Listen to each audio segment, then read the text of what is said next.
Nobody is strong in all things. Nobody is courageous in all things. It's all situational.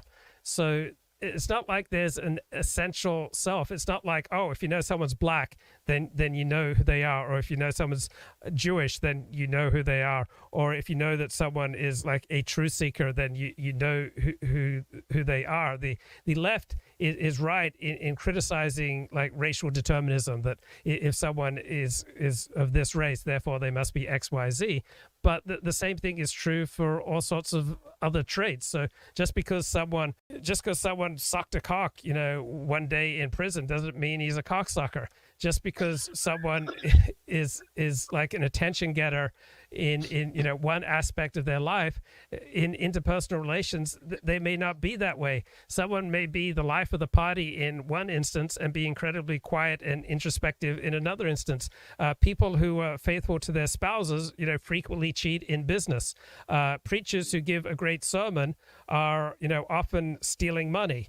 Rabbis who are, great community leaders, on the side might be diddling some kid. Like, people are incredibly complicated. There's not like some true essence of anyone, because who we are is reflected in the people that we interact with and the situations that we find ourselves. Of course, there is a genetic basis to who we are, and genetics and inform, I think it's safe to say, our personality generally, but there are environmental factors which also make us who we are. So I would say who we are as individuals is a mixture of nature and nurture. And what some people would say is change within a person is not so much as that person fundamentally changing who he or she is, which I think would be impossible, but it's rather that new situations develop and people react to them in different ways. It's a process of adaptation. Well, I mean, let's say attention seeker. So all the people you might use the phrase attention seeker on, there'd be all sorts of situations where they would not seek attention. Or if let's say you say, oh, this person is outgoing, they're going to be, they study this and they find that people who are quote unquote outgoing, that's only true like 60% of the time. 40% of the time, they're introverts. So someone you think is honest. These traits are only domain specific. So let's say you have an accountant who's honest in how he does his job. That tells you nothing about how he conducts himself outside of his job. Someone who you think is incredibly courageous and forthright on a YouTube live stream, maybe cucking to his wife, maybe, cheating on his taxes, maybe, diddling his neighbor, maybe, a big scaredy cat when it comes to lightning. So there are no traits that are universal. And from Clemens again, do you have any predictions on the upcoming elections in Israel? Netanyahu and his right wing allies seem to be able to possibly regain a majority. That's the impression I get. I would say that it seems more likely than not at this point. That's obviously Israeli politics are very complicated and they have a unique system that's almost impossible to explain. But it's a unique electoral system, I mean. But I do think that it's very possible, probably more likely than not, that Netanyahu and Likud will regain their majority. Luke, anything to say about what Clemens brought up? Yeah, the Israeli left is very different from the American left. The Israeli Absolutely. left, by and large, is nationalist, is pro-Zionist, is very much rooted in reality. Israel is a very serious country. It has to be to survive. The left in Israel, generally speaking, is a very serious group of people. And though I don't believe that the left will come to power in Israel, if they did, the nation wouldn't fall apart. It wouldn't have some kind of Summer of George crime spree. So Israeli is very serious people, whether or not it's Bibi Netanyahu who's the prime minister, the right wing has been ruling in Israel for over 20 years, and there's absolutely no reason to believe that the right won't continue to rule. And whether it's Bibi Netanyahu or someone else, you can be pretty assured of a nationalist right-wing government in Israel for as far as I can see.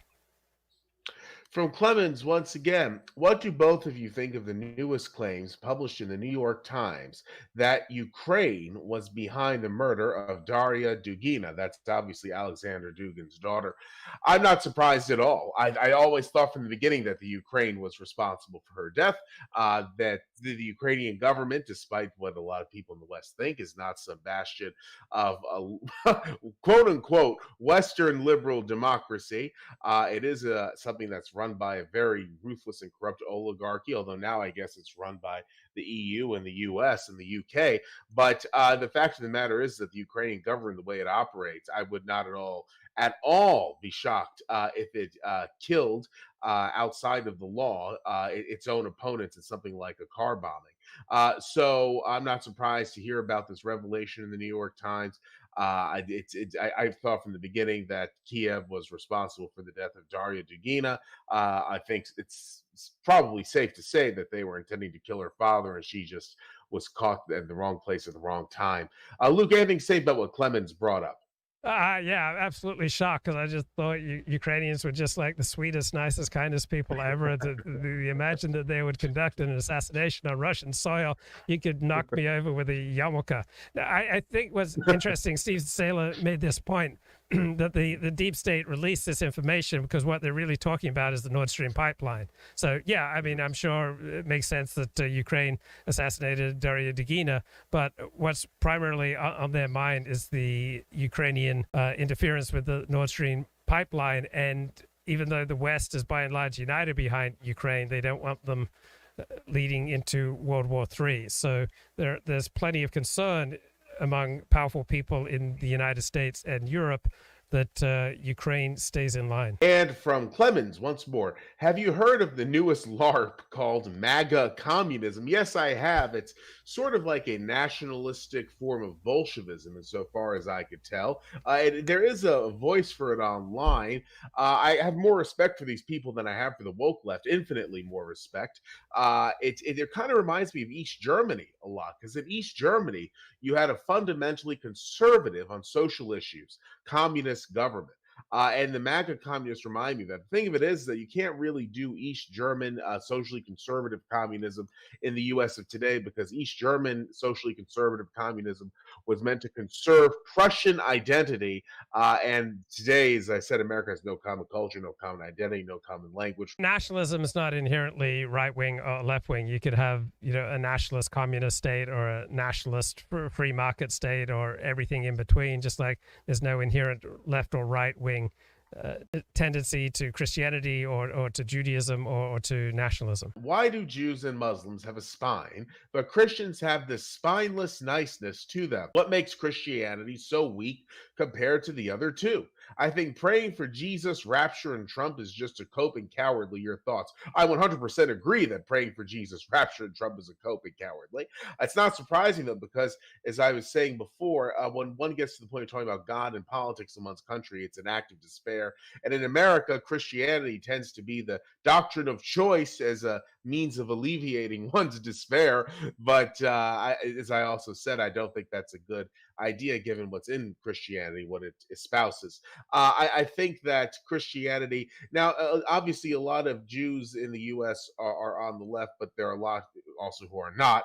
And Judaism inherently is a much stronger religion than Christianity is, as is Islam, although I think Islam is strong in some very, very, very counterproductive ways. I'm not a fan of Islamic strength. I much prefer the Judaic strength, which is basically blood and soil, history, heritage, and culture nationalism.